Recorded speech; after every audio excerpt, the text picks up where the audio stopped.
Two great mysteries dominate our lives, love and money. What is love is a question that has been endlessly explored in stories, songs, books, movies, and television. But the same cannot be said about the question, what is money? It's not surprising that monetary theory hasn't inspired any blockbuster movies, but it was not even mentioned at the schools most of us attended. For most of us, the question, where does money come from, brings to mind a picture of the mint printing bills and stamping coins. Money, most of us believe, is created by the government. It's true, but only to a point. Those metal and paper symbols of value we usually think of as money are indeed produced by an agency of the federal government called the Mint. But the vast majority of money is not created by the Mint. It is created in huge amounts every day by private corporations known as banks.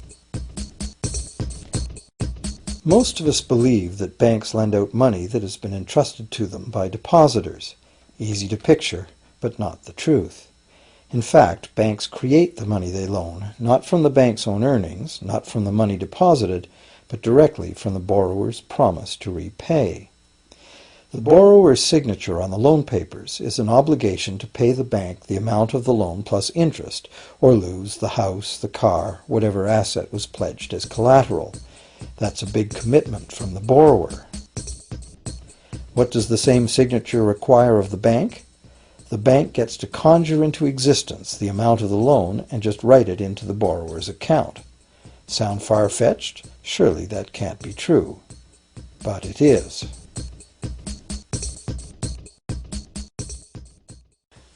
To demonstrate how this miracle of modern banking came about, consider this simple story, the goldsmith's tale.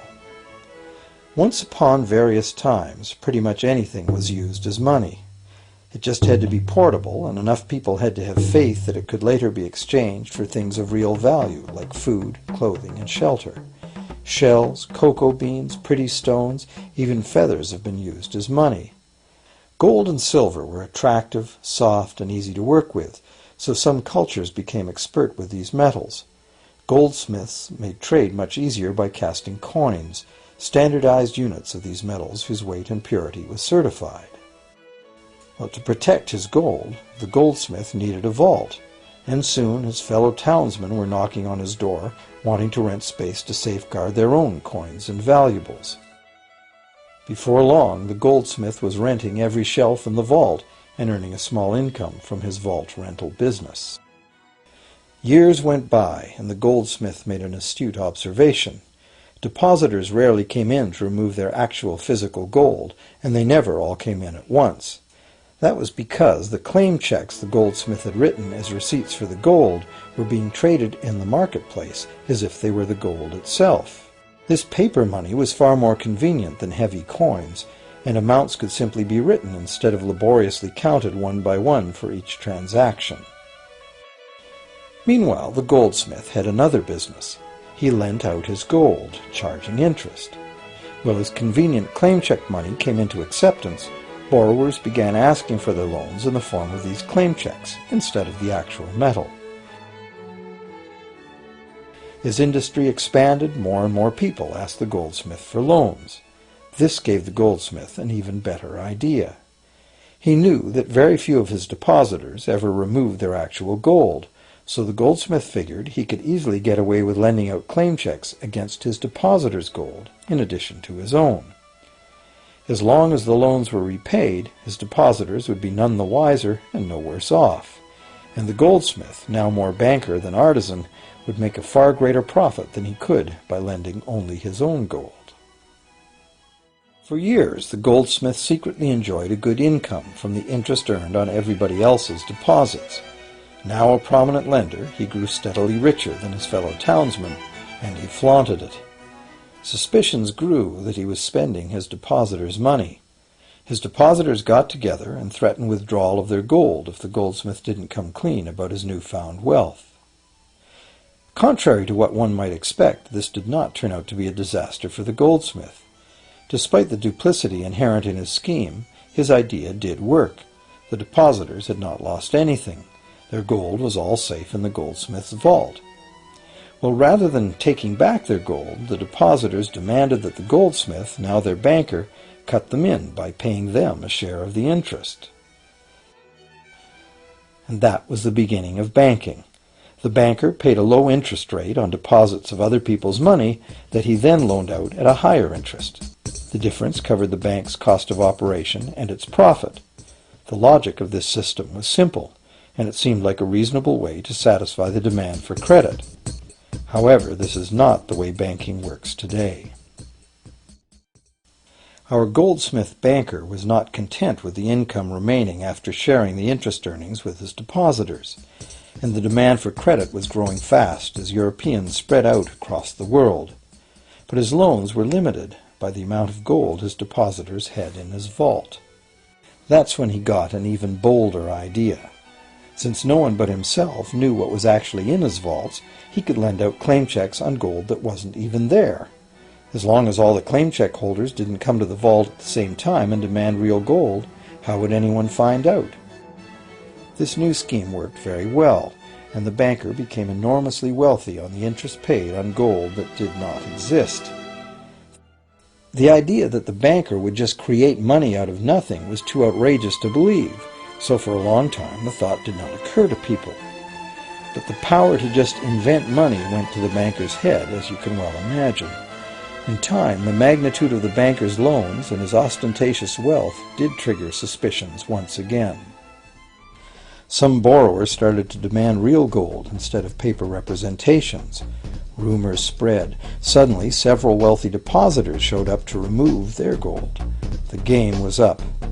A sea of claim check holders flooded the street outside the closed doors of the bank.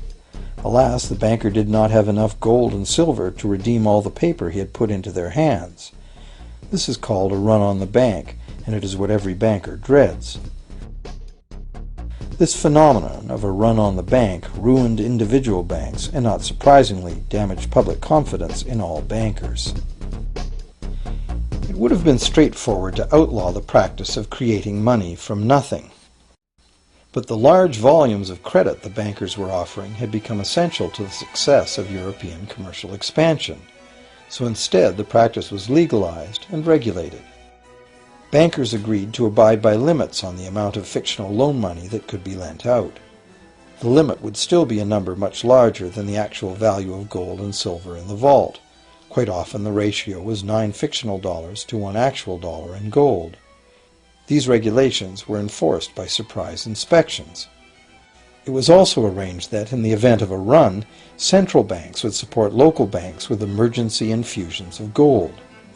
Only if there were runs on a lot of banks simultaneously would the banker's credit bubble burst and the system come crashing down.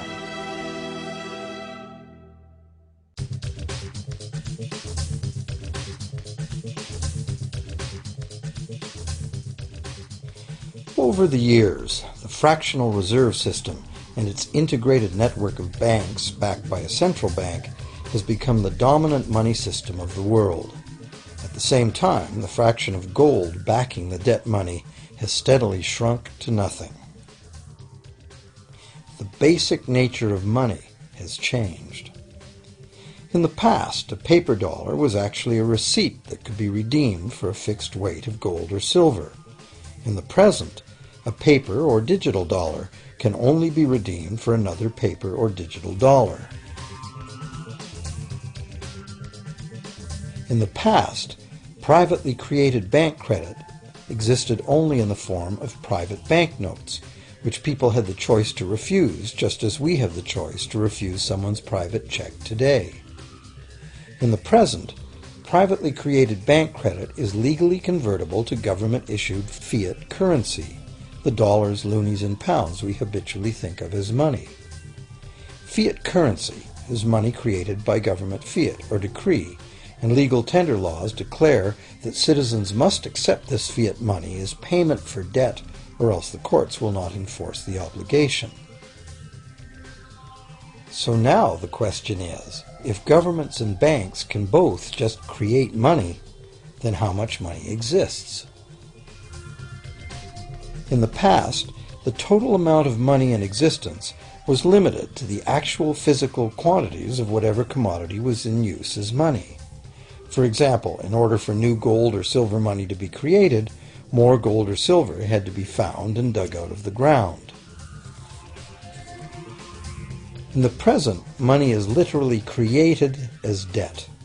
New money is created whenever anyone takes a loan from the bank.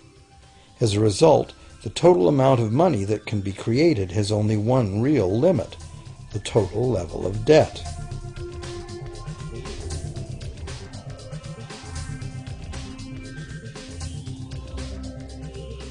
Governments place an additional statutory limit on the creation of new money by enforcing rules known as fractional reserve requirements. Essentially arbitrary, fractional reserve requirements vary from country to country and from time to time. In the past, it was common to require banks to have at least $1 worth of real gold in the vault to back $10 worth of debt money created. Today, reserve requirement ratios no longer apply to the ratio of new money to gold on deposit, but merely to the ratio of new debt money to existing debt money on deposit in the bank. Today, a bank's reserves consist of two things: the amount of government-issued cash or equivalent that the bank has deposited with the central bank, plus the amount of already existing debt money the bank has on deposit. To illustrate this in a simple way, let's imagine that a new bank has just started up and has no depositors yet. However, the bank's investors have made a reserve deposit of $1,111.12 of existing cash money at the central bank.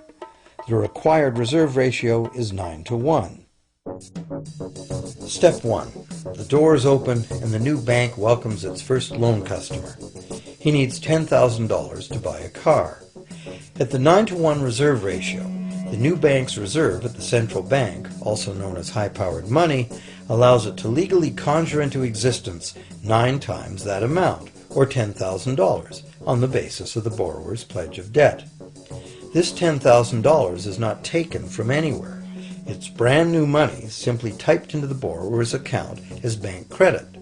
The borrower then writes a check on that bank credit to buy the used car. Step 2. The seller then deposits this newly created $10,000 at her bank. Unlike the high-powered government money deposited at the central bank, this newly created credit money cannot be multiplied by the reserve ratio. Instead, it's divided by the reserve ratio. At a ratio of 9-to-1, a new loan of $9,000 can be created on the basis of the $10,000 deposit. Step 3. If that $9,000 is then deposited by a third party at the same bank that created it or at a different one, it becomes the legal basis for a third issue of bank credit, this time for the amount of $8,100.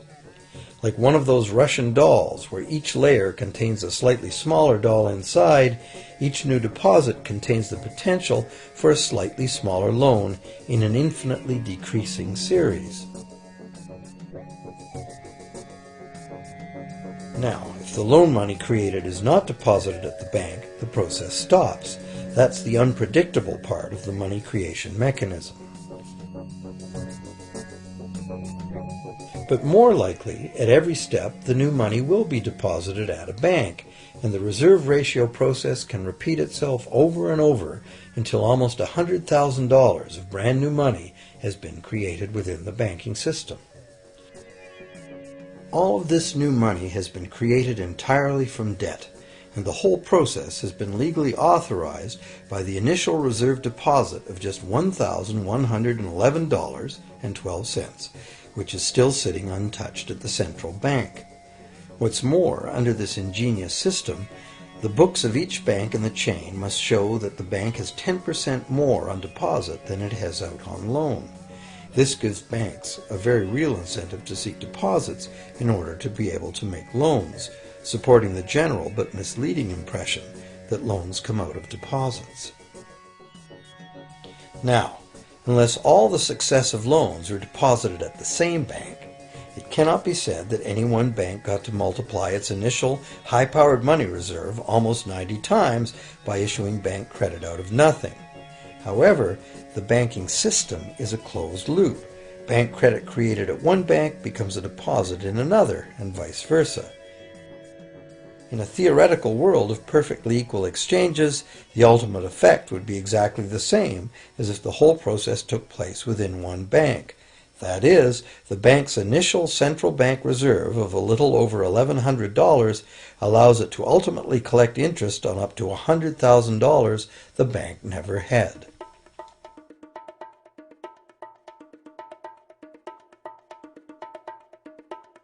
If that sounds ridiculous, try this. In recent decades, as a result of steady lobbying by the banks, the requirements to make a reserve deposit at the nation's central bank have all but disappeared in some countries, and actual reserve ratios can be much higher than 9-to-1. For some types of accounts, 20-to-1 and 30-to-1 ratios are common. And even more recently, by using loan fees to raise the required reserve from the borrower, banks have now found a way to circumvent reserve requirement limitations entirely. So, while the rules are complex, the common sense reality is actually quite simple. Banks can create as much money as we can borrow.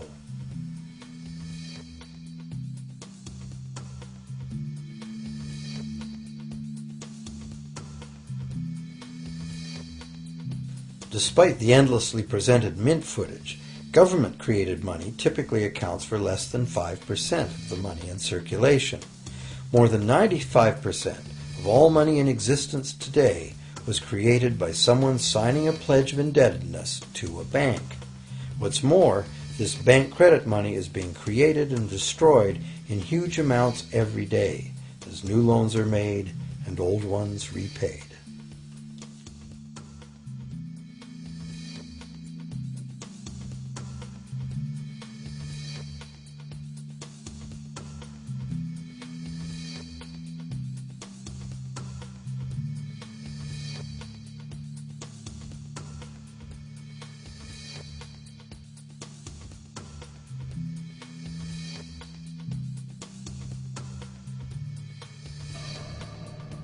Banks can only practice this money system with the active cooperation of government.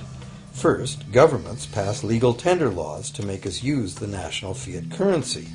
Secondly, governments allow private bank credit to be paid out in this government currency. Thirdly, government courts enforce debts. And lastly, governments pass regulations to protect the money system's functionality and credibility with the public, while doing nothing to inform the public about where money really comes from. The simple truth is that when we sign on the dotted line for a so-called loan or mortgage, our signed pledge of payment, backed by the assets we pledge to forfeit should we fail to pay, is the only thing of real value involved in the transaction. To anyone who believes we will honor our pledge, that loan agreement or mortgage is now a portable, exchangeable, and saleable piece of paper. It's an IOU. It represents value and is therefore a form of money. This money the borrower exchanges for the bank's so-called loan. Now, a loan in the real world means that the lender must have something to lend. If you need a hammer, my loaning you a promise to provide a hammer I don't have won't be of much help. But in the artificial world of money, a bank's promise to pay money it doesn't have is allowed to be passed off as money, and we accept it as such.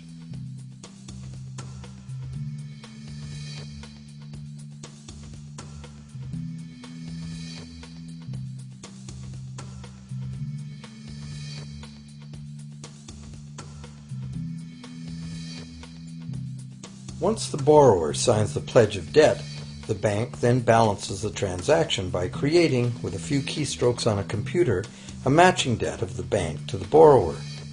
From the borrower's point of view, this becomes loan money in his or her account, and because the government allows this debt of the bank to the borrower to be converted to government fiat currency, everyone has to accept it as money. Again, the basic truth is very simple. Without the document the borrower signed, the banker would have nothing to lend. Have you ever wondered how everyone, governments, corporations, small businesses, families, can all be in debt at the same time and for such astronomical amounts? Have you ever questioned how there can be that much money out there to lend? Now you know. There isn't. Banks do not lend money. They simply create it from debt. And as debt is potentially unlimited, so is the supply of money. And as it turns out, the opposite situation is also true. Isn't it astounding that despite the incredible wealth of resources, innovation, and productivity that surrounds us, almost all of us, from governments to companies to individuals, are heavily in debt to bankers? If only people would stop and think, how can that be? How can it be that the people who actually produce all the real wealth in the world are in debt to those who merely lend out the money that represents the wealth? Even more amazing is that once we realize that money really is debt, we realize that if there was no debt, there'd be no money.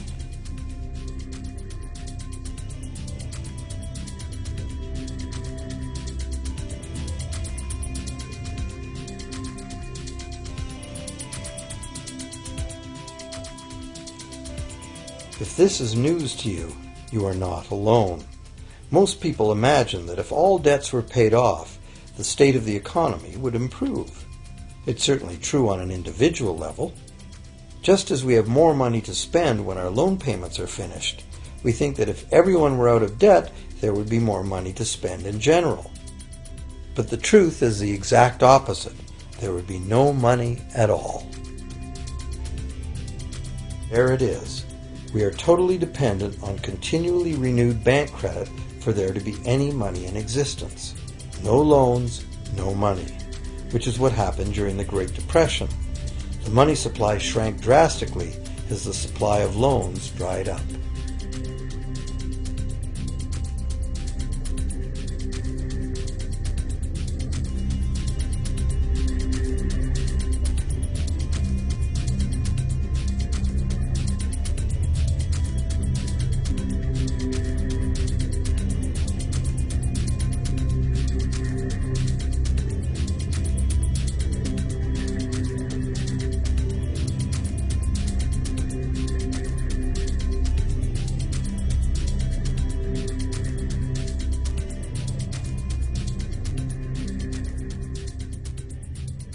And that's not all. Banks create only the amount of the principal. They don't create the money to pay the interest. Where is that supposed to come from? The only place borrowers can go to obtain the money to pay interest is the general economy's overall money supply. But almost all that overall money supply has been created exactly the same way, as bank credit that has to be paid back with more than was created.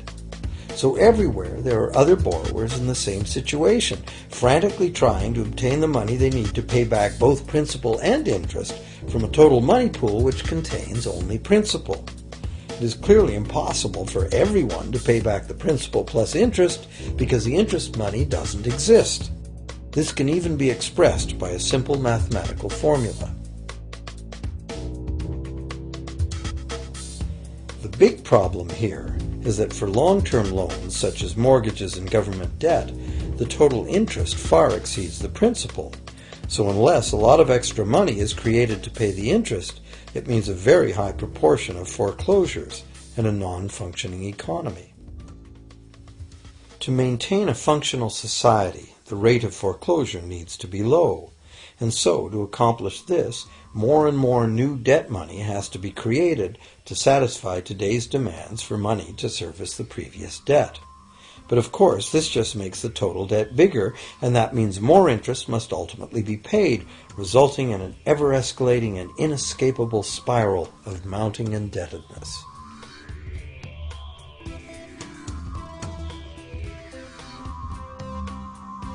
It is only the time lag between money's creation as new loans and its repayment that keeps the overall shortage of money from catching up and bankrupting the entire system. However, as the bank's insatiable credit monster gets bigger and bigger, the need to create more and more debt money to feed it becomes increasingly urgent. Why are interest rates so low? Why do we get unsolicited credit cards in the mail? Why is the U.S. government spending faster than ever? Could it be to stave off collapse of the entire monetary system? A rational person has to ask, can this really go on forever? Isn't a collapse inevitable?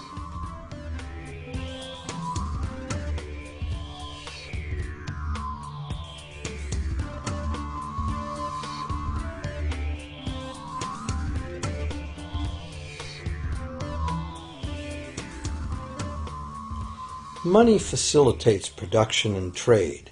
As the money supply increases, money just becomes increasingly worthless unless the volume of production and trade in the real world grows by the same amount. Add to this the realization that when we hear that the economy is growing at 3% per year, it sounds like a constant rate, but it's not.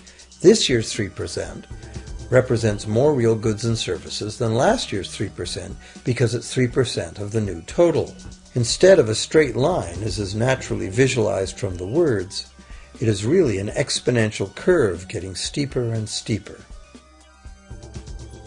The problem, of course, is that perpetual growth of the real economy requires perpetually escalating use of real-world resources and energy.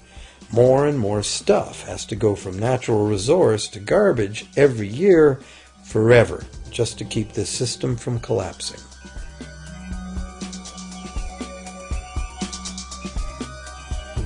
What can we do about this downright scary situation? For one thing, we need a very different concept of money. It's time more people ask themselves and their governments 4 simple questions.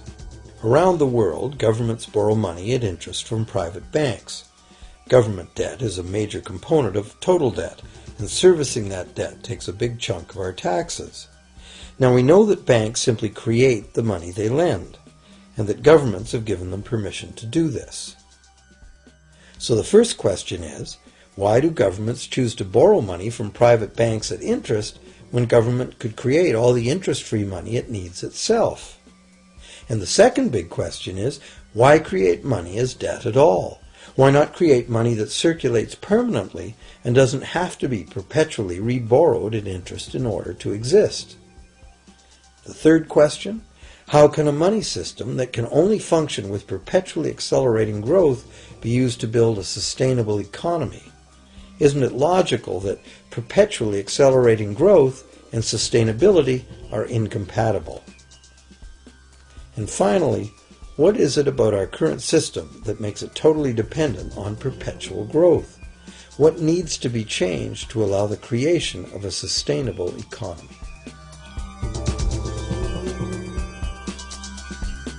At one time, charging any interest on a loan was called usury and was subject to severe penalties, including death.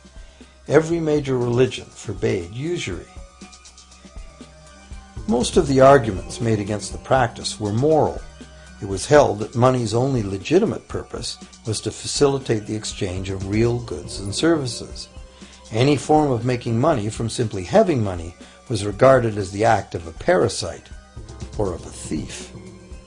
However, as the credit needs of commerce increased, the moral arguments eventually gave way to the argument that lending involves risk and loss of opportunity to the lender, and therefore attempting to make a profit from lending is justified. Today, these notions seem quaint.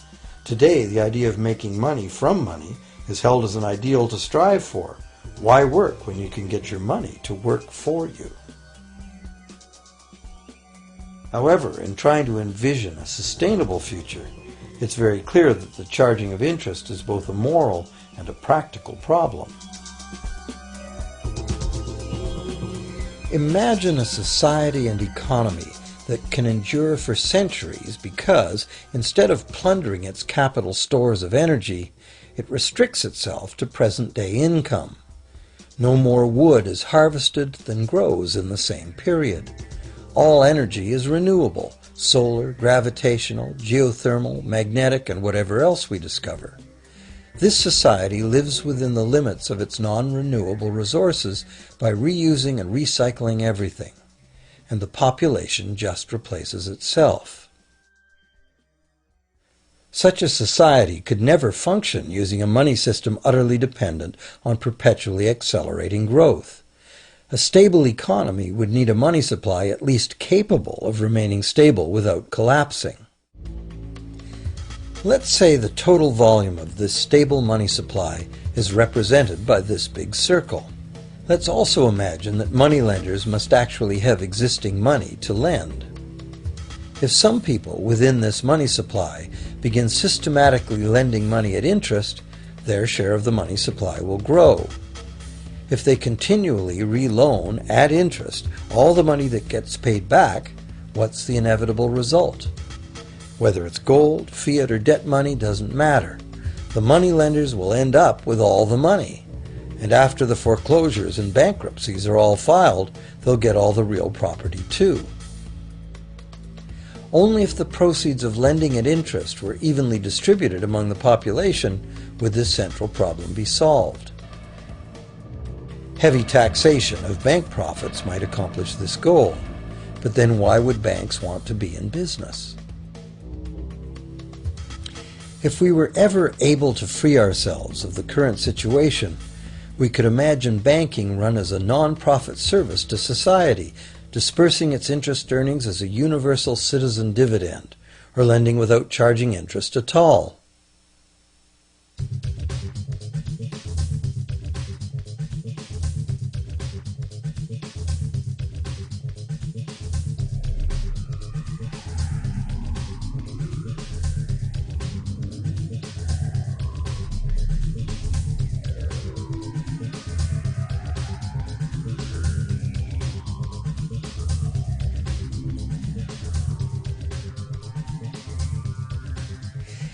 If it is the fundamental nature of the system that causes the problems, tinkering with the system cannot ever solve those problems.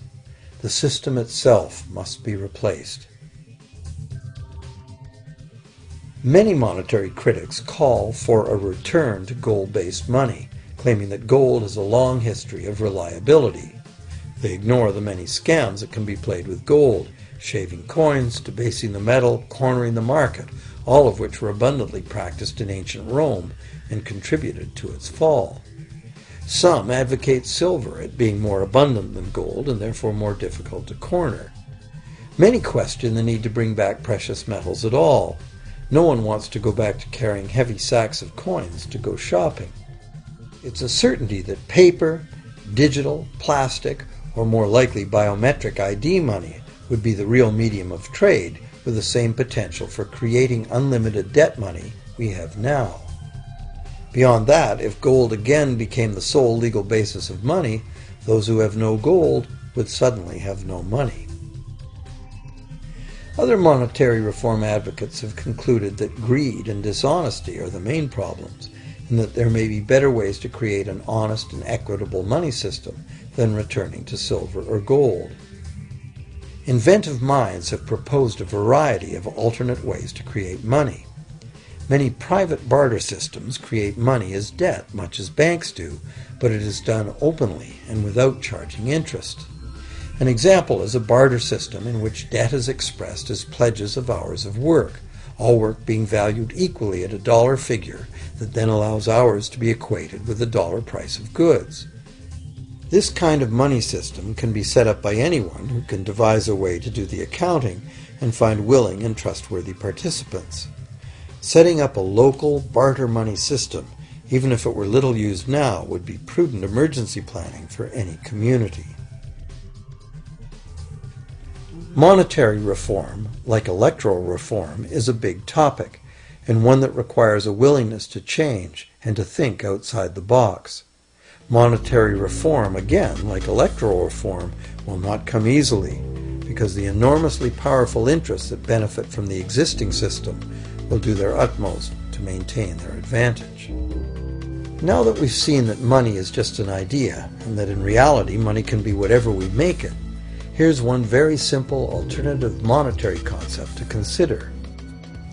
This model is based on systems that have worked in the past, in England and America, systems that were undermined and destroyed by the goldsmith bankers and their fractional reserve system.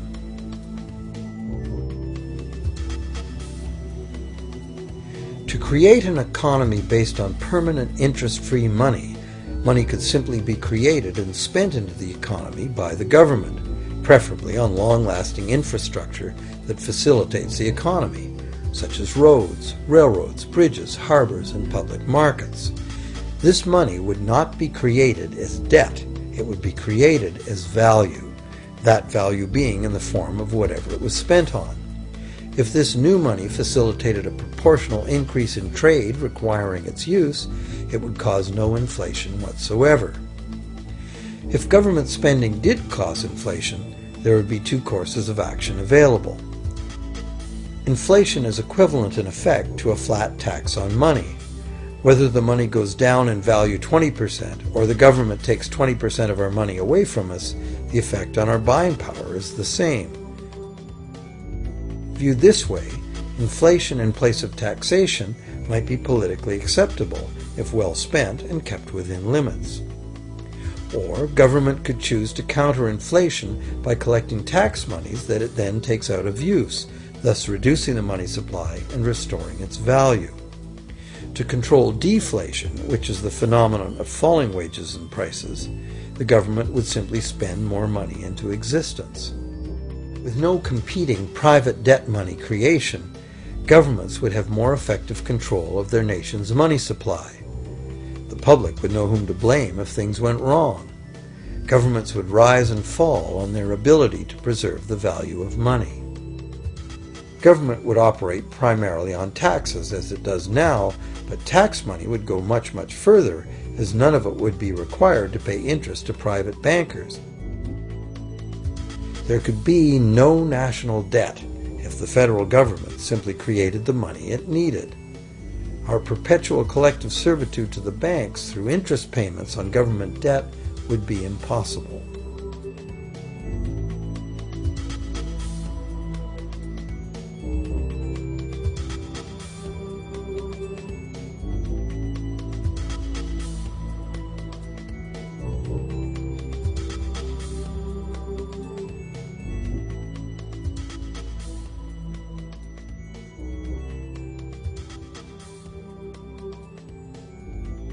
What we have been taught to believe as democracy and freedom has become in reality an ingenious and invisible form of economic dictatorship.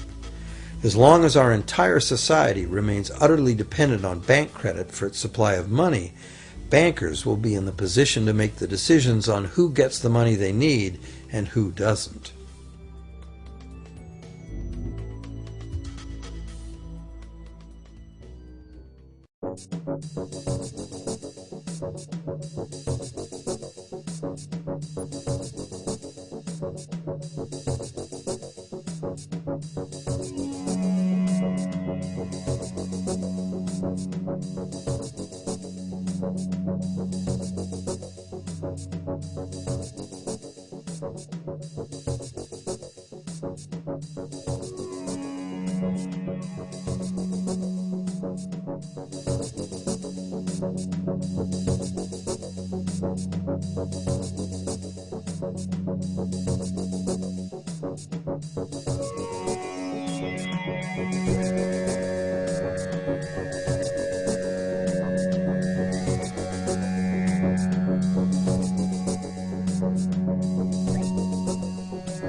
Few people are aware today that the history of the United States since the Revolution in 1776 has been, in large part, the story of an epic struggle to get free and stay free of control by the European international banks. This struggle was finally lost in 1913 when President Woodrow Wilson signed into effect the Federal Reserve Act, putting the international banking cartel in charge of creating America's money.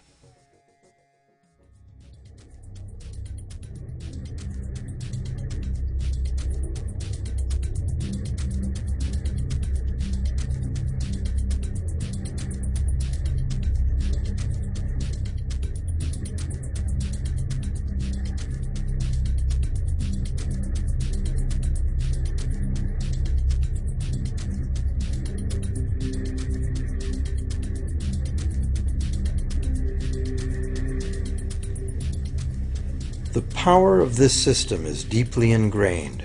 So is the educational and media silence on the subject. Years ago, a Canadian Deputy Prime Minister surveyed scores of non-economists, both highly educated professionals and common-sense people on the street, and found that not one of them had an accurate understanding of how money is created. In fact, it's probably safe to say that most people, including the frontline employees of banks, have never given the matter a moment's thought. Have you?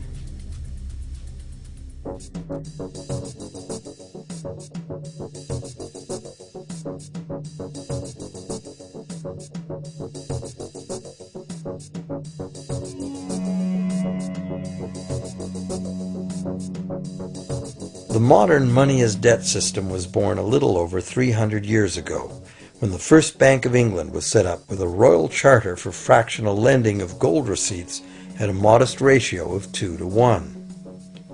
That modest ratio was just the proverbial foot in the door.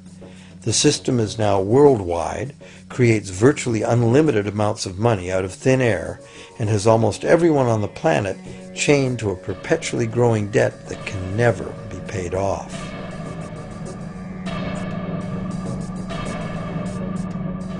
Could it have all happened by accident? Or is it a conspiracy? Obviously, something very big is at stake here.